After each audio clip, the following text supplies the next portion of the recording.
Hello दोस्तों, तो स्वागत है आपका मेरे चैनल टॉप हिंदी एनीमे में। दोस्तों, अगर आपने इससे पहले वाला पार्ट नहीं देखा है तो आप जाओ और जाकर उस पार्ट को देख लो ताकि आपको ये पार्ट समझ में आ सके। लिंक डिस्क्रिप्शन में दिया हुआ है। और हाँ, अगर आप इस चैनल पर नए हैं तो चैनल को जरूर सब्सक्राइब करें ताकि आप तक मेरा वीडियो पहुंच सके। दोस्तों, वीडियो को जरूर लाइक करें। चैप्टर नंबर मैंने डिस्क्रिप्शन में डाल दिया है तो आपको स्टार्टिंग में मिल जाएगा। तो चैप्टर नंबर जानने के लिए आप डिस्क्रिप्शन जरूर चेक करें। दोस्तों, रात का वीडियो आज नहीं आएगा, कल से 2 वीडियो रेगुलर जरूर आएगा। तो बिना किसी देरी के स्टार्ट करते हैं आज के चैप्टर को। तो जैसा कि लास्ट पार्ट में हमने देखा था, जियान अपने ग्रुप के साथ एसन डेजर्ट लैंड में आ चुका था। जियान और इसके ग्रुप को एक पॉइजन फॉग का भी सामना करना पड़ता है, मगर जियान यहाँ पे अपने हेवनली फ्लेम का यूज कर आगे जाने लगता है। इस फॉरेस्ट में जहाँ पे सनलाइट भी नाक के बराबर ही पड़ता है, ऐसे जगह पे जियान और इसके ग्रुप आगे बढ़ रहे होते हैं। फ्लेम से निकलने वाले लाइट यहाँ इस फॉरेस्ट में सभी के लिए एक तरह से रोशनी के तौर पे काम कर रहे हैं, मगर साथ ही ये फ्लेम इन्हें पॉइजन फॉग से भी बचा रहे होते हैं। और ये हेवनली फ्लेम इस पॉइजनस वॉर्म को बड़ी आसानी से जला रहा था। अब धीरे धीरे ये पॉइजन फॉग भी अब कम होता हुआ दिखता है। ये देख अभी अपने स्पीड को इंक्रीज करते हैं और आगे जाने लगते हैं। अब जब थोड़ी देर बाद ये सभी इस पॉइजन फॉग से बाहर आ जाते हैं, फिर जियान का ग्रुप भी थोड़ा राहत का सांस लेता है। अब इन्हें अपने आंखों के सामने पहाड़ों की चोटियां दिखने लगता है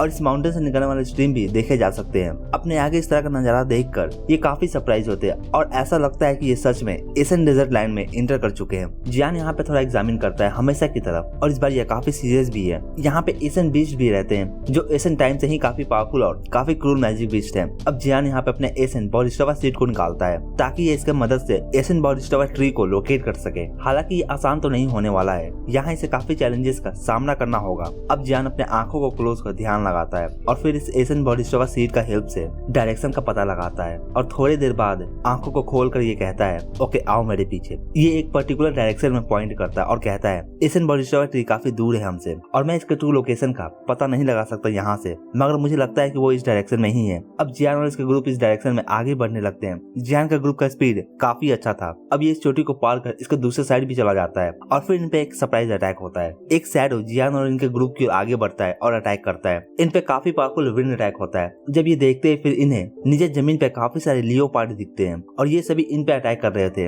ऐसा लगता है कि यहाँ पे फ्लाइंग करना सही नहीं है। ये एनिमल का अटेंशन काफी ज्यादा गैदर कर रहे हैं। अब ये जमीन से आगे का जर्नी ट्रेवल करने का सोचते हैं। अब जैसे जैसे ये आगे जाएंगे मैजिक बीस्ट भी काफी ज्यादा पावरफुल मिलने वाला है इन्हें, तो इन्हें काफी केयरफुल रहना होगा। अब जब ये सभी नीचे उतर रहे होते हैं, यहाँ पे कुछ ग्रुप भी आ जाते हैं जो कि जियान के ग्रुप को नीचे उतरते हुए देखते हैं। इन्हें देख जियान सोचता है कि पॉइजन फॉग से ये कैसे बचकर निकल गए। जियान ज्यादा यहाँ पे इन पे ध्यान नहीं देता और न ही किसी तरह का यहाँ पे इनसे अलायंस फॉर्म करने का ट्राई करता है। यहाँ पे इन सभी का एक ही गोल है, तो कोई फायदा नहीं होने वाला है और इसलिए ये इन्हें इग्नोर करता हुआ आगे चला जाता है। अब जियान इस फॉरेस्ट के अंदर काफी डीप आ चुका होता है। आगे इसे काफी मैजिक बीस्ट का भी सामना करना पड़ गया था, मगर ज्यादा प्रॉब्लम नहीं हुआ था। इन मैजिक बीस्ट से फाइट करने में ये ज्यादा पावरफुल नहीं थे। अब ये यहाँ पे थोड़ा वेट करते हैं जब तक कि एल्डर क्विंगचिंग ना आ जाए। ये आगे चेक करने गए हैं कि आगे का रास्ता कैसा है, डेंजरस है या नहीं है। यहाँ पे जियान रस नहीं करता, ये काफी केयरफुल होकर अपने जर्नी में आगे बढ़ता है। एसन बॉरिस्टोवा ट्री के लिए यहाँ पे काफी लोग आए हैं, तो आगे कुछ भी हो सकता है। जब ये सभी सोच रहे थे इतने में एल्डर क्विंगचिंग आ जाते हैं। इन्हें देखकर जियान कहता है, तो क्या आगे डेंजर है या नहीं। इस पे ये इन्हें बताते हैं कि आगे फिलहाल तो कोई भी डेंजर नहीं है, मगर मैंने वहाँ पे स्पिरिचुअल स्काई फ्रैक्शन के ग्रुप को देखा था। ये सुनकर जियान थोड़ा सरप्राइज होता है, मगर इस फ्रैक्शन से भी जियान का काफी बड़ा पंगा है और जियान पर्सनली इन्हें निपटाना चाहता है, मगर फिलहाल के लिए इसे अपने गोल पे ही ध्यान देना होगा। एल्डर क्विंगचिंग कहते हैं, जब मैंने उन्हें देखा था तो फिर मैंने देखा कि उनका पंगा एक ग्रुप के साथ हो रहा था, वो एक दूसरे ग्रुप से फाइट कर रहे थे। ये सुनकर जियान कहता है, ओके ठीक है, लड़ने दो उन्हें, हम दूसरा रास्ता लेंगे। अब जियान कहता है, वैसे वो किस ग्रुप से फाइट कर रहे थे। इस पे एल्डर कहते हैं, फ्लावर फ्रैक्शन से। ये सुनकर जियान तुरंत काफी ज्यादा शॉक हो जाता है। इस नाम को सुनकर जियान का एक्सप्रेशन काफी डार्कन हो जाता है। अगर फ्लावर फ्रैक्शन यहाँ पे है तो क्या यूनियन भी यहाँ पे है, और अगर वो है और अगर वो डेंजर में हुई तो फिर जियान यूं ही इस तरह से तो उसे इग्नोर नहीं करने वाला है। जियान के एक्सप्रेशन को देखकर एल्डर पूछते हैं, यंग हेड क्या करना चाहते हो आप। इस पे जियान कहता है, करना क्या है, attack and destroy the spiritual fraction. इधर दूसरे नाल और यारान यूनियन से कहती है, टीचर वो हमारा पीछा कर रहे हैं, इनके पीछे स्पिरिचुअल स्काई फ्रैक्शन लगे हुए हैं। जब ये मैजिक बीस्ट से फाइट कर रहे थे, स्पिरिचुअल स्काई फ्रैक्शन के लोग इन पर सडन अटैक कर एल्डर क्विंगहुआ को मार देते हैं। अब ये काफी ज्यादा गुस्सा है। फ्लावर फ्रैक्शन के एल्डर कहते हैं, एक बार हम वापस अपने फ्लावर फ्रैक्शन चले जाएं, फिर वहां हम अपना पूरा पावर को गैदर कर इनके फ्रैक्शन पर अटैक करने वाले हैं। यूनियन यहाँ पे सभी को फिलहाल के लिए भागने को कहती है और इनके पीछे पीछे काफी स्पेशल फ्रैक्शन के लोग लगे हुए हैं। यूनियन का पावर भी अब 1008 स्टार पे पहुंच गया है, थैंक्स टू ग्रैनी हुआ डाउकी, जिसके कारण लेवल इतना ज्यादा इसका इंक्रीज कर चुका है। इसके ग्रुप में जो डाउजन के हाईएस्ट पावर पे थी वो अब मारी जा चुकी है और इस कारण से इन्हें इनसे बचकर भागना पड़ रहा है। इनका ग्रुप का पावर अब काफी ज्यादा वीक हो गया है एल्डर हुआ के जाने से। इधर दूसरी ओर इनके पीछे पीछे स्पिरिचुअल स्काई फ्रैक्शन के 2 लोग जो कि डाउज 9 स्टार पे हैं, वो इनके पीछे लगे हुए हैं और इनका स्पीड भी काफी ज्यादा है और ऐसा लगता है कि वो काफी जल्दी इन्हें पकड़ लेंगे। इधर भागते हुए यूनियन नालान यानन बात कर रहे थे, तभी अचानक इन पे अटैक होता है। ये देखकर यूनियन नालान को धक्का देती है और इसे सेव करती है। ये बंदा यूनियन को देखकर कहता है, हेड ऑफ फ्लावर फ्रैक्शन, तुम सब यहाँ से बचकर नहीं जा सकती हो। ये कहता है, तुम दोनों काफी लकी हो कि तुम पे हमारे डिप्टी हेड का दिल आ गया है। तुम दोनों टीचर और स्टूडेंट दोनों ही यहाँ से बचकर नहीं जा सकती हो। अब यहाँ पे काफी लोग आ जाते हैं। इन्हें 10 लोग पूरे तरीके से चारों ओर से घेर लेते हैं। इनका बचकर यहाँ से निकलने का हर रास्ता ब्लॉक हो जाता है। अब एक बंदा कहता है, तुम आज यहाँ से बचकर नहीं जा सकती हो। इनका हेड जिसका नाम लियू कैंग है, ये यूनियन की ओर काफी बुरी नजरों से देख रहा था। अब इसे देख यूनियन कहती है, क्या तुम फ्लावर फ्रैक्शन के साथ वॉर करना चाहते हो? ये सुनकर ये बंदा कहता है, तुम्हारे फ्रैक्शन का जो पावरफुल एल्डर है वो एक जगह अकेले में बैठकर ट्रेनिंग करने गए हैं। मैं सबको मार दूंगा और बाकी को बंदी बना लूंगा। लियू कैंग के पीछे एक बंदा खड़ा है जिसका नाम याओ हुआ है, जो कि पहले भी जियान को मारने का ट्राई कर चुका है। ये कहता है, हमें जल्दी करना चाहिए, हमें जल्दी इन्हें निपटा देना चाहिए, नहीं तो यहाँ पे कुछ भी हो सकता है। इसकी बातों को सुनकर लियू कैंग भी सहमत होता है और सभी को ऑर्डर देता है कि जल्दी से इन्हें निपटा दो, मगर यूनियन और नालान को इन दोनों को छोड़ दो। अब सभी लोग अपने बॉडी से डाउकी को रिलीज करते हैं और रेडी हो जाते हैं इन पे अटैक करने के लिए। इधर यूनियन कहती है, नालान, मैं इन्हें रोकने की कोशिश करती हूँ, तुम यहाँ से निकल जाओ। मगर ये भी अपने टीचर को छोड़कर कहाँ जाने वाली है। ये जानती है कि अगर ये अपने टीचर को छोड़कर यहाँ से जाती है फिर इसके टीचर के साथ क्या होगा ये इमेजिन भी नहीं कर सकती और ये इस तरह से तो जिंदा नहीं रहने वाली है। स्पिरिचुअल स्काई फ्रैक्शन इन पे अटैक करते हैं। इधर फ्लावर फ्रैक्शन के एल्डर एनिमी से सराउंडेड होते हैं। ये भी डिफेंड करने के लिए डाउकी को रिलीज कर इनसे फाइट बैक करते हैं। काफी दिन से भागने के कारण ये काफी ज्यादा खराब हालत में होते हैं। यूनियन भी अपने डाउकी को रिलीज करती है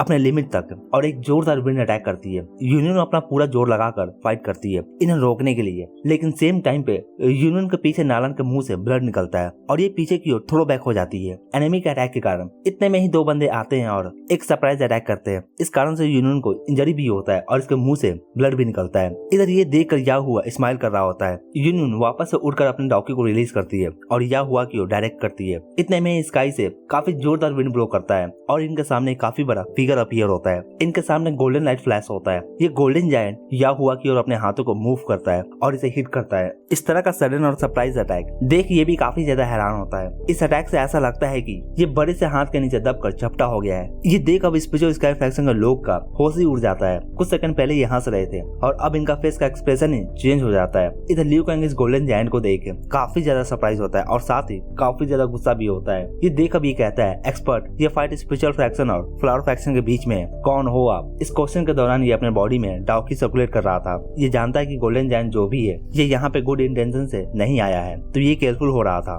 मगर इधर इसकी बातों को ये गोल्डन जायंट जो कि अपना जियान है, मगर इधर इसकी बातों पे ये गोल्डन जायंट जो कि अपना जियान है हंस रहा होता है। जियान यहाँ पे से कोई भी रिस्पॉन्स नहीं देता। ये सिंपली यहाँ पे या हुआ को किक करता है, जिसका बॉडी ग्राउंड से रॉकेट की स्पीड में फ्लाई करता है और फ्लाई करते हुए इसके बॉडी से हर जगह से ब्लड निकल रहा था। इसके बॉडी को देख ऐसा लगता है कि ऑलरेडी डेड हो गया है। ये देख अब लियू कैंग का एक्सप्रेशन डार्कन हो जाता है। अब ये लाइटिंग स्पीड में जियान के इस गोल्डन जायंट के फॉर्म में इसके सर के ऊपर आ जाता है और जोर से चिल्लाता है, dragon fist of majestic hell. ये कहने के बाद डाउकी इसके बॉडी से निकलकर सभी डायरेक्शन में फ्लो करता है। एक तरह का यहाँ पे ब्लैक ड्रैगन अपीयर हो जाता है। ये ड्रैगन काफी जोर से दहाड़ता है और आसपास का स्पेस भी अब वाइब्रेट होना स्टार्ट हो जाता है। फिर गोल्डन फिस्ट इस ब्लैक ड्रैगन से जाकर कोलाइड करता है। एक तरह का टेरिफाइंग वेव निकलकर ब्रस्ट होता है और चारों ओर फैल जाता है। फिर नेक्स्ट मोमेंट इस ब्लैक ड्रैगन में भी क्रैक आना स्टार्ट हो जाता है। जियान का गोल्डन पंच का पावर इस ड्रैगन से होते हुए लियू कैंग के हाथों तक पहुंचता है। जियान का जोरदार गोल्डन पंच का पावर इस ड्रैगन से होते हुए इसके हाथों तक जाता है और इसके हाथों में काफी ज्यादा इंजरी भी होता है। अब ये पीछे की ओर हटता है। इसे काफी ट्रेबल फोर्स फील होता है और इसका स्पीड भी काफी ज्यादा था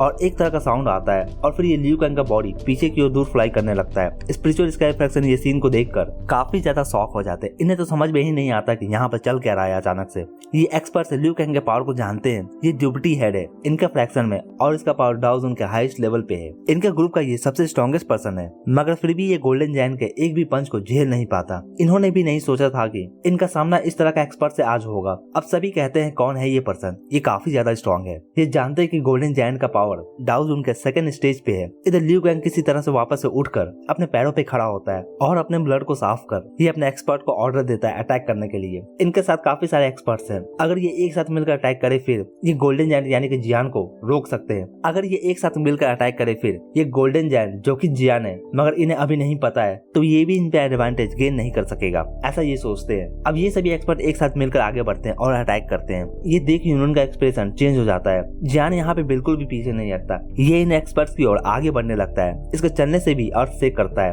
अब जब ये यहाँ पर अपने फिस्ट को जोर से दे मारता है, फिर बूम, जियान का पंच काफी ज्यादा पावरफुल था। यहाँ पे स्पेस में क्रैक भी आना स्टार्ट हो जाता है। गोल्डन जायंट का पंच इतना ज्यादा जोरदार था कि यहाँ पे इनका सभी डाउकी टेक्निक डिस्ट्रॉय हो जाता है। एक तरह का काफी ज्यादा टेरिफाइंग स्टॉर्म अपीयर होता है और ये सभी एक्सपर्ट्स इसके चपेटे में आ जाते हैं। ये सभी एक्सपर्ट के मुंह से ब्लड निकलना स्टार्ट हो जाता है और ये दूर जा गिरते हैं। अब लियू कैंग को डर लगने लगता है जब ये इस पंच के पावर को फील करता है। अब इसे ये फील कर डर लगने लगता है। कोई भी नहीं कह सकता है कि ये एक्सपर्ट्स अभी जिंदा भी हैं या नहीं। लियू कैंग कहता है, कौन हो तुम, हम अभी भी बात कर सकते हैं। ये बंदा सच में काफी ज्यादा डर जाता है। इधर जियान इसकी बातों को कम्प्लीटली इग्नोर कर देता है और इसके पास आकर खड़ा हो जाता है। इसे देख अब लियू कैंग को काफी डर लगने लगता है और ये यहाँ से भागने का सोचता है और ये यहाँ से भागने लगता है। भागते हुए ये कहता है, एक बार मुझे तुम्हारा आइडेंटिटी का पता चल जाए फिर मैं तुम्हें काफी ज्यादा बुरी मौत मारने वाला हूँ। लियू कैंग ने कभी भी नहीं सोचा था कि आज इसे कुछ इस तरह का डेंजर का सामना करना पड़ेगा। इतने में स्काई में गोल्डन नाइट फ्लैश होता है और जब लियू कैंग ऊपर की ओर देखता है फिर इसे गोल्डन जायंट दिखता है। अब ये देख ये कहता है, ये इतना ज्यादा फास्ट क्यों है? और फिर तभी इसके ऊपर एक जोरदार पंच गिरता है और ये पंच इसे जमीन पे जोर से पटकता है। ऐसा लगता है कि जैसे कि कोई किसी मच्छर को मार रहा हो। इसका डिफेंस भी कुछ काम नहीं आता। इसका ऑर्गन्स, इसका बोन्स, ये सभी टूट कर चूर चूर हो जाते हैं। लियू कैंग के मुंह से काफी ज्यादा ब्लड निकलता है। इसे अब ऐसा फील होता है कि जैसे कि इसके बॉडी से लाइफ निकल रहा हो। ये अभी भी नहीं समझ पाता कि ये गोल्डन जायंट इन्हें क्यों मार रहा है। ये तो बस फ्लावर फ्रैक्शन के ग्रुप को चेस कर रहा था। अब जबकि लियू कैंग मारा गया है, गोल्डन जायंट यूनियन और फ्लावर फ्रैक्शन के एल्डर के सामने आकर खड़ा हो जाता है। इधर एक ओल्ड मैन जो कि बैम्बू हेड पहने हुए है, जो कि स्पिरिचुअल स्काई फ्रैक्शन से बिलोंग करता है, ये दूर से इस फाइट को देख रहा था। अब ये यहाँ से भागने लगता है। तभी यहाँ पे कुछ एक्सपर्ट्स आते हैं। अब क्वीन मेडुसा भी यहाँ पे आ जाती है और ये ओल्ड मैन यहाँ पे नीचे धड़ाम से गिरता है, जो कि बैम्बू हेड पहने हुए था। अब यहाँ पे क्वीन मेडुसा को देखकर यूनियन भी काफी ज्यादा सरप्राइज होती है। इधर क्वीन मेडुसा भी यूनियन को देख यहाँ पे सरप्राइज होती है। क्वीन मेडुसा गोल्डन जायंट के पास आने लगती है और सोचती है कि तो इस कारण से जियान यहाँ पे इस ओर काफी फास्ट भागता हुआ आया था। इधर यूनियन क्वीन मेडुसा को गोल्डन जायंट के साथ देखकर थोड़ा सोचती है और फिर कहती है, जियान का नाम सुनकर नालान भी काफी हैरानी से गोल्डन जायंट की ओर देखने लगती है। इसे बिल्कुल यकीन नहीं होता कि जियान अकेले ही इतना सारे एक्सपर्ट्स को एक झटके में खत्म कर दिया है। तभी गोल्डन लाइट फ्लैश होता है और जायंट का बॉडी अब सिकुड़ने लगता है। अब जियान अपना ओरिजिनल फॉर्म में आ जाता है और ये यूनियन से पूछता है, क्या तुम ठीक हो? यूनियन जियान को यहाँ पे घूरते रहती है। इधर जियान जेड बॉटल निकाल कर यूनियन को देता है। इसमें हीलिंग पिल था, ये लेकर इसे खा लेती है और फिर ये इस बॉटल को नालन को देती है और ये सभी अपने फ्लावर फ्रैक्शन में सभी को डिस्ट्रीब्यूट कर देती है। अब यूनियन कहती है, तुम यहाँ पे क्यों हो? जियान कहता है, हम भी यहाँ पे आए हैं और यहाँ पे हमने स्पिरिचुअल स्काई फ्रैक्शन को देखा और जब हमें पता चला कि तुम सब पे ये अटैक कर रहे हैं, फिर मैं खुद को रोक ना सका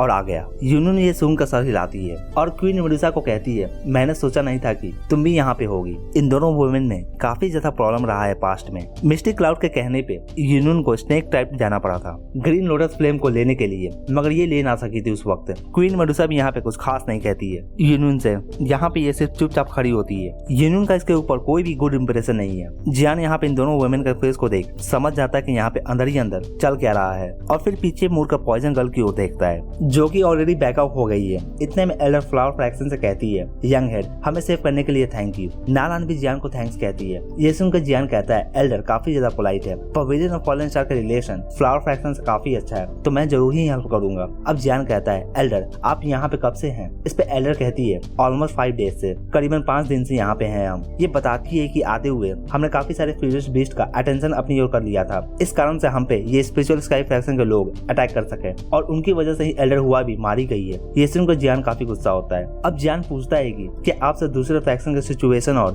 उनके बारे में कुछ जानते हैं? इस पे यूनियन कहती है, वो सभी एशियन रीजन कैसेट की ओर जा रहे होंगे। ये एक प्लेस है एशियन डेजर्ट लैंड में और ये प्लेस एक तरह का सेफ जोन है, यहाँ पे कोई भी फ्यूरियस बीस्ट नहीं आते। ये सुनकर जियान अब थोड़ा सोचने लगता है, आगे heart of the body store यानी कि एशियन बॉडी स्टोर ट्री को हासिल करना आसान नहीं होने वाला है, क्योंकि इसके पीछे काफी लोग ऑलरेडी पड़े हुए हैं और इस तरह के ट्रेजर को तो पक्का ही कोई ना कोई यूनिक बीस्ट ही गार्ड कर रहा होगा, तो इसे हासिल कर पाना काफी ज्यादा मुश्किल होने वाला है। हो सकता है कि इसे दूसरे फैक्शन का हेल्प भी लेना पड़ जाए। फिर ये सोचता है कि जो भी फैक्शन अब तक एशियन कैसेट रीजन में इंटर किया होगा वो पावरफुल फैक्शन ही होगा, जैसे कि हॉल ऑफ सोल। अब जियान कहता है, क्यों ना हम एक साथ ट्रैवल करें, हमारा स्ट्रेंथ इंक्रीज कर जाएगा। एक साथ अगर हम यूनाइट हो जाते हैं, फिर अगर हम प्रॉब्लम में होंगे फिर एक दूसरे का हम साथ दे सकते हैं। ये सुनकर यूनियन सर हिलाती है। ये जानते हैं कि इसका ग्रुप का पावर उतना नहीं है कि अकेले एशियन कैसेट रीजन तक पहुंच सके। अब यूनियन कहती है, तो फिर फिर हमें ईस्ट की ओर जाना चाहिए। वेस्ट में main road ancient heavenly Python ने कब्जा किया हुआ है। अगर हम उस रास्ते से गए फिर उनका अटेंशन हम पे पक्का ही पड़ेगा। हेवनली डीमन पाइथन, ये सुनकर जान काफी ज्यादा अमेज होता है। इस तरह का बीस्ट काफी ज्यादा रियली म्यूटेटेड होते हैं।